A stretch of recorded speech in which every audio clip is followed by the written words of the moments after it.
Mr. Trump, welcome to the Savage Nation. Welcome to the program, Mr. Trump.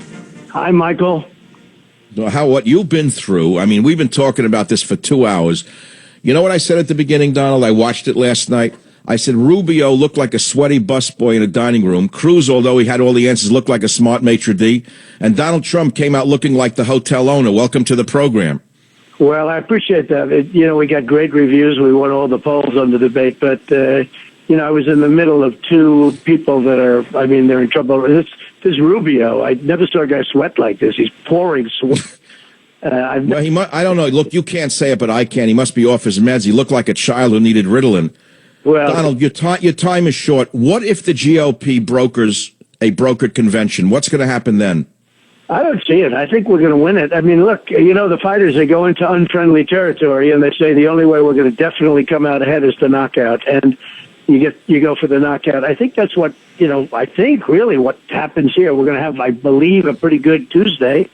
And if it's as good as we think, we're on our way, Mike. I mean, we won, as you know, we won South Carolina. We won everything we've had just about, and it's been amazing. New Hampshire was amazing. Nevada was amazing. And South Carolina. Donald, I watched the Telemundo girl last night. It was really sad to see her try to set you up. I mean, you're in a national poll, you don't show high, and a Hispanic, you said you won 44% of them in Nevada. She says, yeah, but that's not the nation. That's nonsense for one reason, Donald. In my opinion, if an Hispanic goes to another Hispanic and says, who are you going to vote for, Hillary Clinton or Donald Trump, they're never going to say Donald Trump to another Hispanic, but they're going to do it behind the scenes, and I think she's all wrong about that. I have one other thing. You talked about building the wall, and after Vicente Fox used that foul language, you said the wall just got 10 feet bigger. I love it. And you say, well, how are you going to pay for it? You want to hear what we came up with on the Savage Nation, Donald? Mexicans are sending home over $25 billion a year, untaxed money back home. If you put a 4% transfer fee, a wire transfer fee on all monies going to Mexico, think about the money we could raise that way to pay for the wall. You wouldn't even have to tax anyone. That would take care of it.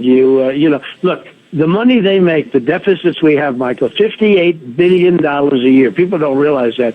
We have a huge deficit with Mexico. So that's one thing. I mean, sadly, you want to see numbers. Take a look at the drugs that are pouring over that border. The drugs are just a disgrace.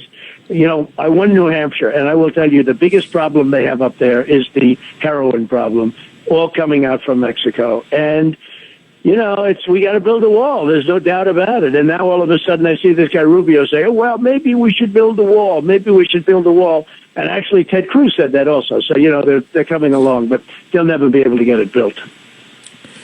Donald, I want to ask a couple other questions about this campaign. Have you ever seen anything like this in all your years in America? Have you seen members of a single party attack a fellow candidate as viciously as Rubio did last night and today? He's doing things that even Hillary wouldn't dare do because it would besmirch her to go there with wet your pants, stuff like that. You're not a tough guy. I watched it last night, Donald. I thought you were going to strangle him or give him a whap in the face. I thought you were going to crack him in the mouth. Well, he's not I don't think he's a very smart guy. He's not a smart guy, and he's a very nasty guy. I watched last night, and I'll tell you, backstage, he was putting makeup on, like, with a trowel. I saw that. He says you were putting makeup on. You say he was putting makeup on. Using a trowel. But I watched him melt down with Chris Christie. Chris Christie, as you know, he just endorsed me, which is a great endorsement. But I watched him melt down. I never saw anything like it. He melted down with Chris Christie like I've never seen. I've never seen anything like it. I was standing right next to him. And, he's not the right guy for president. Do you remember the famous thing where he grabbed the water during his presidential retort? And yes. What was the water every minute? Like a baby with a baby bottle, sucking on water every 2 minutes. Donald, you're not going to answer it, but isn't this a signal that you're going to pick Christie possibly as a VP? Well, I'll tell you, we made no deals. He just called me and he said, I'd really like to endorse you. You have an amazing campaign. I have a lot of people calling me wanting, to endorse. We're going to be naming a lot of people. And, I've never been big on endorsements, Michael. I've never thought they really meant that much, but this was one that I loved. And I guess he's very good. I liked Christie 2 debates ago. I thought he showed off beautifully. He's a very skilled debater. As a former U.S. attorney, he'd be a fabulous attorney general compared to what we have now. Could you imagine that?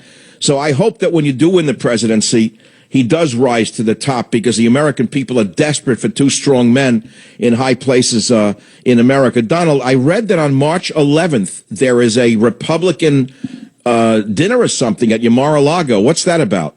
Well, they have a big dinner. I guess it's for Florida or Palm Beach County, but they have something on the, I think it is the 11th, and I'm not sure I'm going to be able to be there. I'm supposed to be in Louisiana that night. Oh, well, I was going to go. I was going to go there to break bread with you, but if you're not there, I'm not going. That's all. Let me put it this way: if I'm there, I'm going to be telling you, okay, because I want you to be there. But Mar-a-Lago has been such a great place, and they love to have that dinner. We have that dinner once a year, and it's been a great success. Donald, before you go, I've been talking about the buildings with your name on them in Manhattan, just focused on Manhattan. Rubio, so far as I know, to use him, or Cruz, I don't see any buildings with the name Cruz or Rubio on them. And this is an important factor. We had a man call because I was talking about concrete in the last hour. I said, does anyone listening to this show know how hard it is to build in Manhattan? The unions, the city itself, the permit process. No one knows how hard it is. So a guy calls from New York in the last hour, Donald, and he says he poured concrete on some of your buildings. He explained how hard it is to time all of this properly. That you only have 90 minutes to get the trucks from the cement factory out to the job, and what it takes in organization and negotiation. And that's what I've been trying to tell the audience, Donald. People don't understand what it is to be a builder anywhere, let alone in Manhattan. When you build in Manhattan, if you can build in Manhattan, you can do just about anything. But it's been, look, I've had a great career with that stuff, and now I'm looking at this. Our theme is Make America Great Again, Michael. You have been so fantastic, but it's Make America Great. I've been given a lot of credit for that debate last night, but I want to tell you, it was crazy. I'm sitting there in the middle of these two guys, and the one, in all fairness, Cruz was fine. But the other one is, he's off his rocker. I think he's... No, Cruz had dignity. Cruz showed dignity. The other one is nuts. Remember, Donald, 22 years in radio, this March 24th, I've been preaching borders, language, and culture. You are the first candidate to come along to talk about borders. But if you seal the borders, we get the other two almost automatically. You are the guy we've been waiting for, Donald, which is why I've supported you from the day you announced. People say, well, what's in it for you?